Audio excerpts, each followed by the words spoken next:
everyone, it's Will again, and as you can see by the scrolling banner down the bottom, I am back to discuss Kick-Ass versus Hit Girl Issue 1. Before we get into that, big shout out for our sponsor, SpinWiz Comics at spinwizcomics.com, and my own personal sponsor, My Cup of Coffee. For those of you that don't know yet, SpinWiz Comics is a webcomic and indie comic discovery platform. You can download their app on both iOS and Android absolutely free.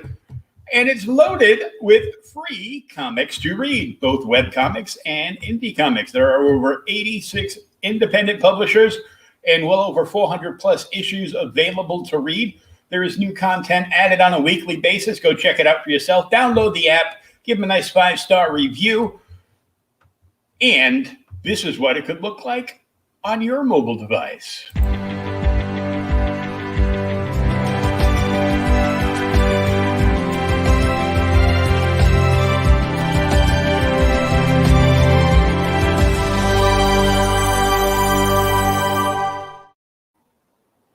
All right, now I've read 5 books today, some of which I will not be reviewing because I got a backlog of books. I just read like the first 2 issues of Batman the Max. So yeah, I might be a little bit behind. And I've got some back issues that I won in like in an auction months and months ago that, I'm just kind of like thumbing through and going through. Plus, I'm reading newer stuff and backlog from Outright Geekery to do these 5-minute reviews. And today we are, at this present time, since I just did one 15 minutes ago, we're going to talk Kick-Ass versus Hit Girl number 1. So I just read this, and this book took me all of 10 minutes to read. That's not saying it's not good, because this is the best book I've read all day. And it was truly, pardon the pun, kick-ass. So it was so good. And even better, there's a John Romita cover available. Let's take a look.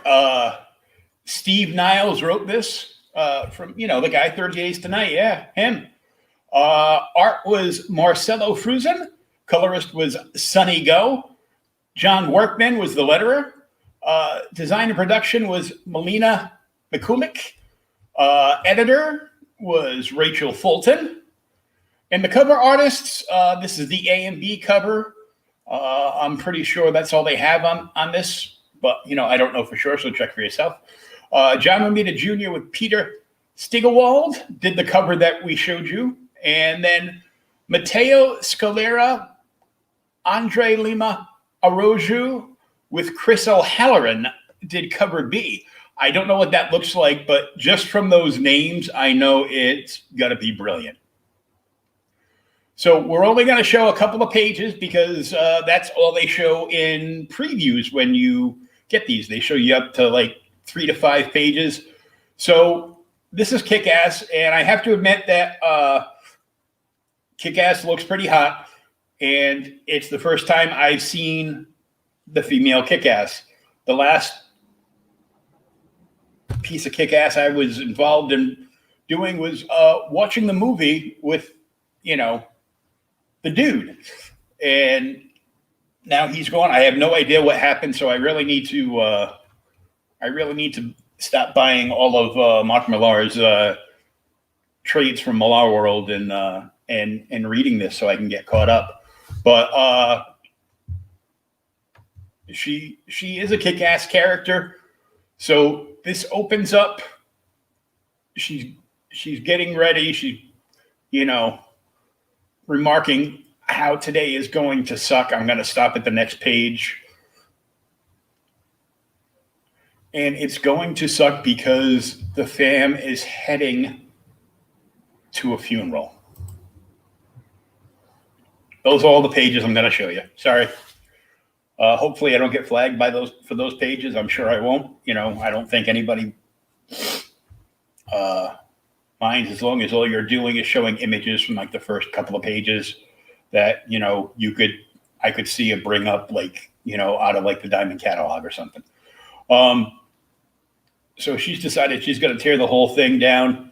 I got more than enough action. I got more action in this book than I've seen in the last 50 years, I think. Anyhow,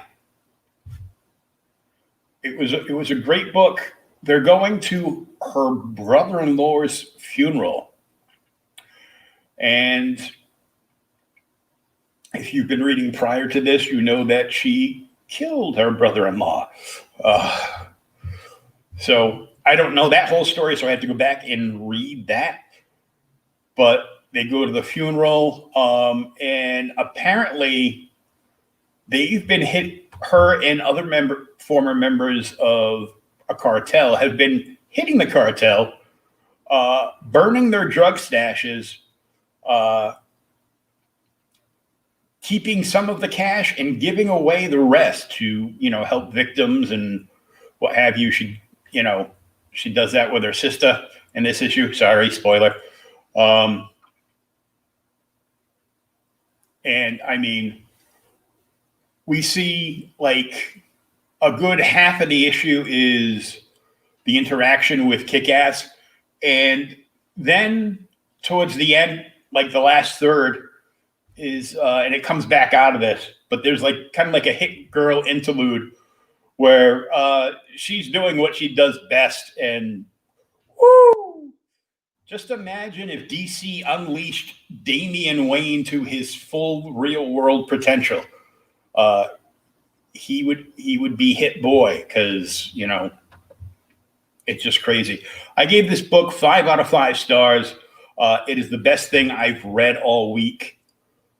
I am going to be sad for the next book I'm going to dive in to read.